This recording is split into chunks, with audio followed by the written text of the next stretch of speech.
Hi friends, எல்லாருக்கும் வணக்கம். இன்றைக்கி பார்த்திங்கன்னா என் பையனோட ஸ்கூலுக்கு ஸ்போர்ட்ஸ் டே போயிருந்தோம். ஸோ ரொம்ப லேட் ஆயிடுச்சு. அதனால நாங்கள் இன்றைக்கி பக்கெட் பிரியாணி ஆர்டர் பண்ணி வாங்கி சாப்பிட்டோம். அதாவது எம்பையர் அப்படிங்கிற ஹோட்டலில், அது ரொம்ப ஃபேமஸான ஹோட்டலு. அதனால் அந்த ஹோட்டலில் பக்கெட் பிரியாணி ஆர்டர் பண்ணியிருந்தோம். பாருங்கள் எவ்வளோ சூப்பராக இருந்தது பிரியாணி.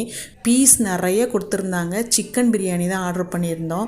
ஸோ நாங்கள் வந்த பசியில் போட்டு சாப்பிட்டுட்டு அதுக்கப்புறம் தான் நான் உங்களுக்கு காமிக்கிறேன். இப்போ பார்த்திங்கன்னா இதுக்கு ஒரு குருமா கொடுத்துருந்தாங்க. ப்ளைன் குருமா கொடுத்துருந்தாங்க. அதுவும் பிரியாணியில் ஊற்றி சாப்பிட்றதுக்கு ரொம்ப சூப்பராக டேஸ்ட்டாக இருந்தது. இது பார்த்திங்கன்னா ரைத்தாவில் பாருங்கள் எவ்வளோ தண்ணியாக கொடுத்துருக்காங்கன்னு பாருங்கள். இதில் லைட்டாக வெள்ளரிக்காய் வெங்காயம் போட்டிருக்காங்க. அது அதில் இருக்கதே தெரியல, வெறும் தயிர் மாதிரி தான் இருந்தது. இதுக்கு அவிச்ச முட்டை கொடுத்துருந்தாங்க.